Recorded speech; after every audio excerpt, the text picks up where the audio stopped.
responding to today is, in today's society, choosing to go to college raises your chances of having a more successful future than one who chooses not to.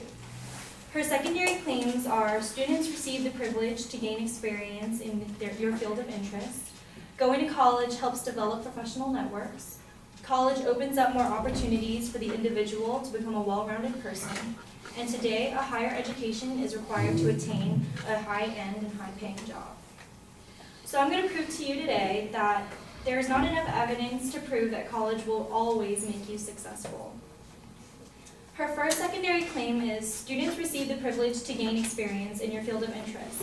But people don't need to go to college to gain experience in their field of interest.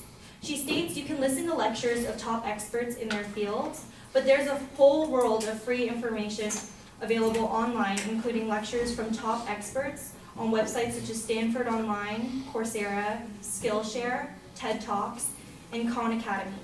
Anyone can join a class, and it is, once again, free. Her commentary states, you can read books to gain knowledge of the subject. Students don't receive the privilege to read books to gain knowledge of the subject. They pay for those books, and they take their own time and their own money to read and buy these books. It's not a privilege. In essence, you don't need to go to college to gain experience in your field of interest. Her second secondary claim is going to college helps develop professional networks. But going to college does not always help you to develop professional networks. You have to go out there and develop those networks on your own. You could be extremely knowledgeable about your field and not have a network whatsoever because you did not go out there and get it. A person can show you the ropes, but you have to climb them.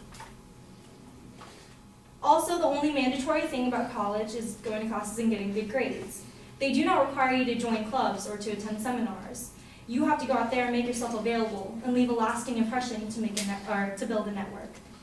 In the commentary she uses, she also states that you can reach out to alumni or professors in discussing their personal career path. But when you seek out these people, he or she helps you improve and makes you more knowledgeable about your field. That does not necessarily mean they're helping you build a professional network. Her third secondary claim is college opens up more opportunities for the individual to become a well-rounded person. Being well-rounded doesn't necessarily associate with being successful. You could be well-rounded, but that doesn't guarantee you a job. When employers look for employees, they look for someone who is an expert in one field.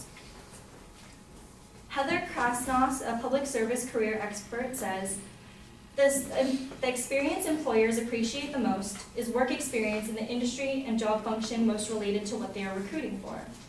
Learning a variety of different subjects doesn't benefit you. If you want to be an author, what is biology to you?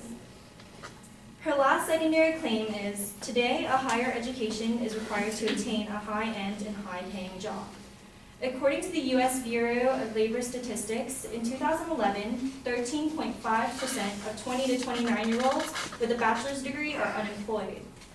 A higher education does not always guarantee you a job, nor does it guarantee you success. According to the U.S. Bureau of Census, in 2010, only 62% of U.S. college graduates had a job that required a college degree. People who are going to college are still not getting a high-paying job.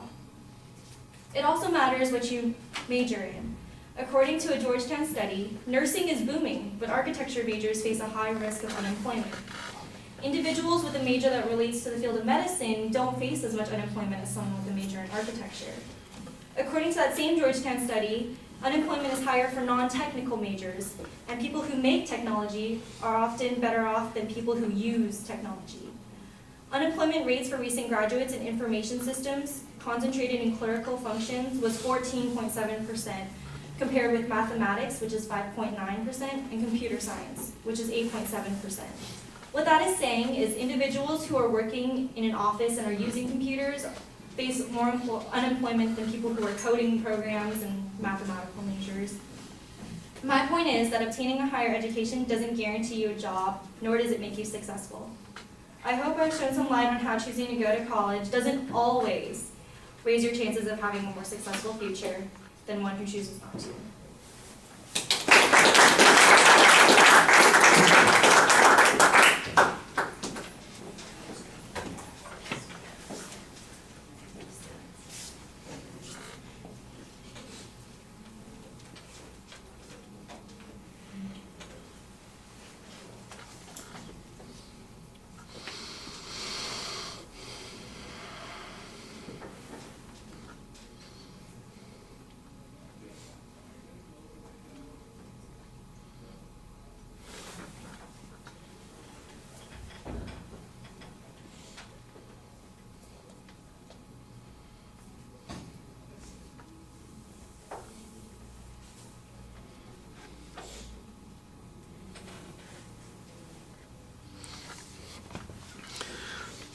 Samantha, you identify the topic clearly in the secondary claims. It sounds like you're challenging the general principles of all of the arguments that the advocate's presenting. At the end of the speech, you emphasized the word always also, and it seemed to me like at the beginning that you were doing the same sort of thing. So it's important to ask if the advocate's claim is making that generalization. In other words, is it a generalization that suggests that it's always better to have had the college experience? And if that is true, then I think a lot of your arguments are reasonable. If that's not what the advocate said, that it says it's really likely to produce that, then you might be pressing a little bit on the reasoning process here. I like the arguments that you gave on the first 2 points, but most of them are, not really talking about the advocate's evidence, and especially on the first point, it's all hypothetical information that you're talking about there. On the second point, on networking, the same sort of thing is true. When you got to the third point, though, I thought that that's where it was a lot better developed. You had a good piece of information about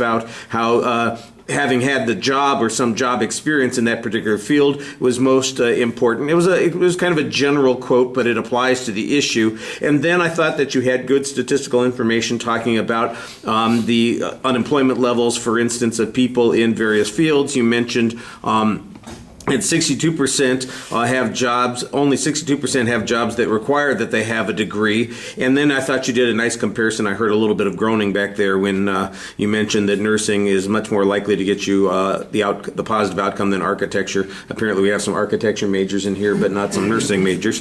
And then, I think the tech thing, I think, is also a good point.